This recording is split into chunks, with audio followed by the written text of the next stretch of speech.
একদম মন দিয়ে শুনবেন, আজকের কথাগুলো মনে রাখতে হবে, অনেকগুলা কথা বলা হবে, শুধু মনে রাখবেন। এক মহিলা রাসূলুল্লাহ সাল্লাল্লাহু আলাইহি সাল্লামের কাছে আসলেন। ফাকাল্লামাতহু ফি শাই, কোন একটা বিষয়ে কথা বললেন। ফাআমারাহা বিআমরিন, রাসূলুল্লাহ সাল্লাল্লাহু আলাইহি সাল্লাম তাকে একটা বিষয়ের আদেশ করলেন। ওই মহিলা নবীজিকে বললেন, ইনলাম আজিদকা, হুজুর আজকে তো আপনারে পেয়েছি, একটা বিষয়ে জানতে চেয়েছি, আপনি সমাধান দিলেন। আপনি যদি না থাকেন, আপনাকে যদি না পাই, তখন কি করব? ইনলাম আজিদকার অনুবাদ হলো যদি আপনাকে না পাই। মুহাদ্দিসিনে কেরাম ইনলাম আজিদকার ব্যাখ্যা করেছেন, ইন আসাবাকাল মাউত ফালাম আজিদকা ফামা আফআলু, আপনি যদি মৃত্যুবরণ করেন আর আপনাকে যদি খুঁজে না পাই, তখন কি করব? এটুকু বুঝছেন? আজকে তো আপনি আছেন, একটা মাসালার সমাধানের জন্য আপনার কাছে আসছি, কিন্তু আপনি না থাকলে কি করব? রাসূলুল্লাহ সাল্লাল্লাহু আলাইহি সাল্লাম বললেন, ইনলাম তাজিদিনি ফাতি আবা বকরিন, আমাকে যদি না পাও তো সমস্যা কি? আমার আবু বকর আছে না, আবু বকরের কাছে আসবো। এখান থেকে কি ইঙ্গিত? যে আমি না থাকলেও আমার যে দায়িত্বগুলা, এই দায়িত্ব পালনের যোগ্য যে ব্যক্তি আমার পরে, সে আবু বকর। এটা সরাসরি না বললেও ইঙ্গিতে রাসূল বুঝিয়ে দিলেন। রাসূলুল্লাহ সাল্লাল্লাহু আলাইহি সাল্লামের সাহাবী হুযায়ফা রাদিয়াল্লাহু তাআলা আনহুর বর্ণনা, ইবনে মাজার ৮০ নম্বর হাদিস। তিনি বলেন, কুন্না জুলুসান ইনদা নবী সাল্লাল্লাহু আলাইহি ওয়াসাল্লাম, আমরা আল্লাহ রাসূল সাল্লাল্লাহু আলাইহি সাল্লামের কাছে বসা। আর একটু কমান, মাইক একটু কমায় দেন। আমরা রাসূলুল্লাহ সাল্লাল্লাহু আলাইহি সাল্লামের কাছে বসা ছিলাম। তো নবীজির কাছে যখন বসা, নবীজি কথা বলতে বলতে এক পর্যায়ে বললেন, ইন্নী লা আদরি মা বাকাই ফীকুম, আমার জানা নাই আর কতদিন তোমাদের মাঝে আমি থাকব। ফাকতাদু বিল্লাযাইনি মিন বাদি ওয়া আশারা ইলা আবি বকর ওয়া উমর, আমি যখন না থাকব তোমরা ওই দুই ব্যক্তির অনুসরণ করো আমার পরে। নবী ইঙ্গিত করলেন আবু বকর আর ওমরের দিকে, যে আমি না থাকলে এই দুইজনের অনুসরণ তোমরা করো। এটা ইঙ্গিতে বুঝাইয়া দিলেন। কেন? কারণ নবী দুনিয়াতে থাকা অবস্থায় আপনারা যারা হাদিস পড়েন বা কোরআন পড়েন, ইতিহাস পড়েন, প্রায় জায়গায় দেখবেন নবীজি বলেন আমি আবু বকর ওমর, আমি আবু বকর ওমর, ডান পাশে আবু বকর, বাম পাশে ওমর। উহুদ পাহাড়ের উপরে নবী, আবু বকর ওমর। রাসূলুল্লাহ মদিনায় শুয়ে আছেন, পাশে আবু বকর ওমর। এগুলা থেকে বোঝা যায় যে আমার পরে মুসলমানদের সবচেয়ে শ্রেষ্ঠ দায়িত্বটা পাবে আবু বকর, এরপর পাবে ওমর। এটা বোঝা যায় হাদিস দ্বারা। উহুদ পাহাড়ের উপর দাঁড়ায় আছে, উহুদ পাহাড় নড়াচড়া করতেছে। রাসূলুল্লাহ সাল্লাল্লাহু আলাইহি সাল্লাম বলেন, উহুদ থামো, তোমার উপরে একজন নবী আছে, একজন সিদ্দিক আছে, একজন শহীদ আছে। নবী মানে আমি, সিদ্দিক মানে আবু বকর, আর শহীদ মানে ওমর ফারুক রাদিয়াল্লাহু তাআলা।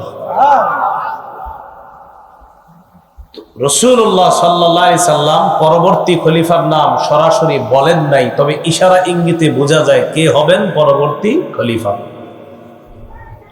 মুহররম মাসের 10 তারিখ আসলে মুসলমানদেরকে যে বিষয়টা সবচেয়ে বেশি নাড়া দেয় সেটা হলো 10ই মুহররম কারবালার প্রান্তরে মর্মান্তিকভাবে রাসূলুল্লাহ সাল্লাল্লাহু আলাইহি সাল্লামের নাতি হুসাইন রাদিয়াল্লাহু তাআলা আনহুকে নির্মমভাবে শহীদ করার ঘটনা মুসলমানদেরকে নাড়া দেয়। মনোযোগ সহকারে কিছু কথা শুনবো আমরা। মুসলমানকে মারা, মুসলমানের তরবারি দিয়ে অন্য মুসলমান রক্তাক্ত হওয়া, এটার পিছনের কারণ কি?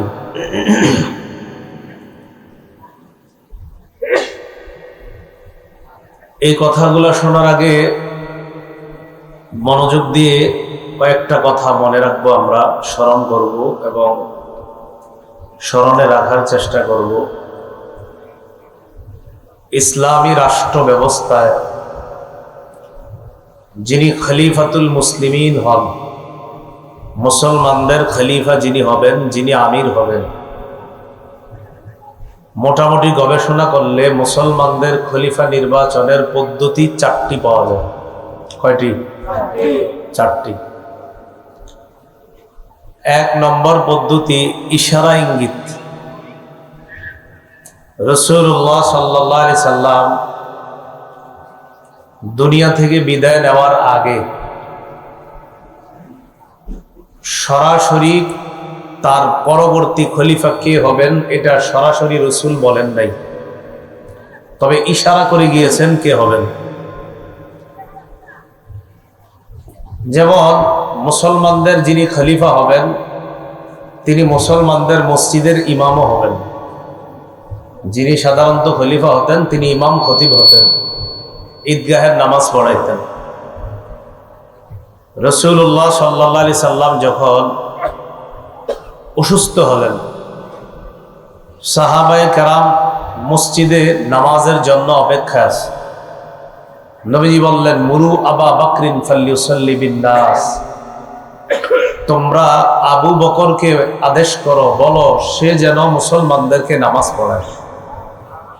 নবীর জীবদ্দশায় নবীজি বললেন, আবু বকরকে বলো তাদেরকে নামাজ পড়ানোর জন্য।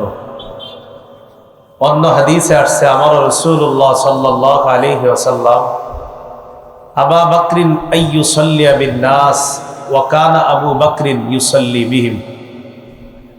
রাসূলুল্লাহ সাল্লাল্লাহু আলাইহি সাল্লাম আবু বকর সিদ্দিক রাদিয়াল্লাহু তাআলা আনহুকে নামাজ পড়ানোর হুকুম দিয়েছেন।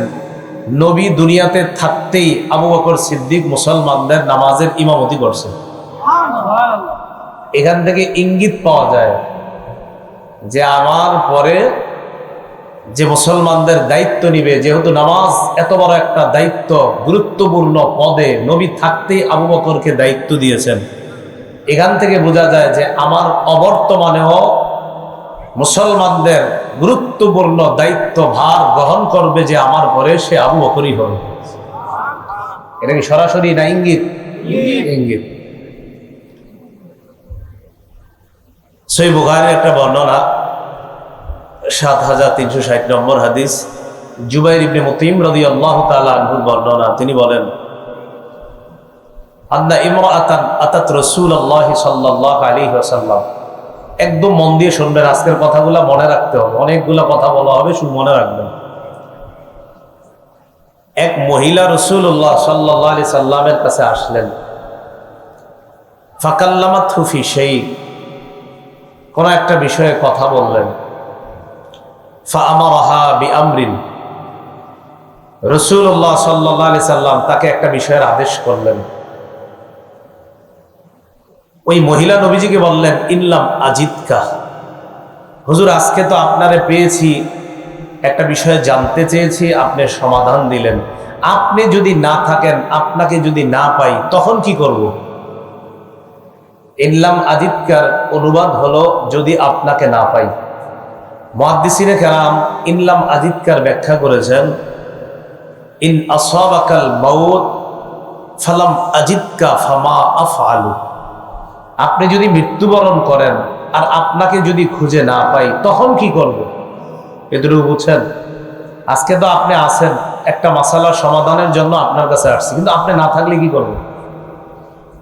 রাসূলুল্লাহ সাল্লাল্লাহু আলাইহি সাল্লাম বললেন, ইনলাম তাজিদিনি ফাতি আবা বকরিন, আমাকে যদি না পাও তো সমস্যা কি? আমার আবু বকর আছে না, আবু বকরের কাছে আসবো।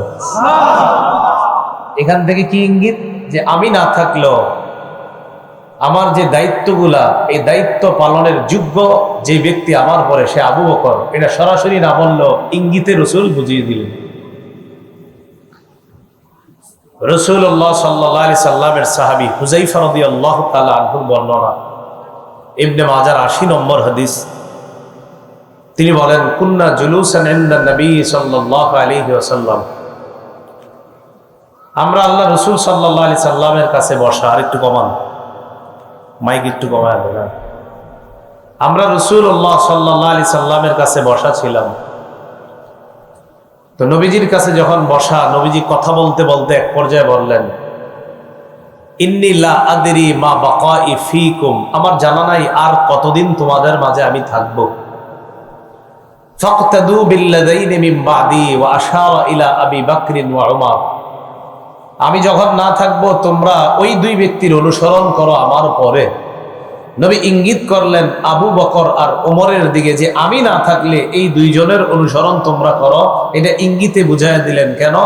কারণ নবী দুনিয়াতে থাকা অবস্থায় আপনারা যারা হাদিস পড়েন বা কোরআন পড়েন, ইতিহাস পড়েন, প্রায় জায়গায় দেখবেন নবীজি বলেন আমি আবু বকর ওমর, আমি আবু বকর ওমর, ডান পাশে আবু বকর, বাম পাশে ওমর।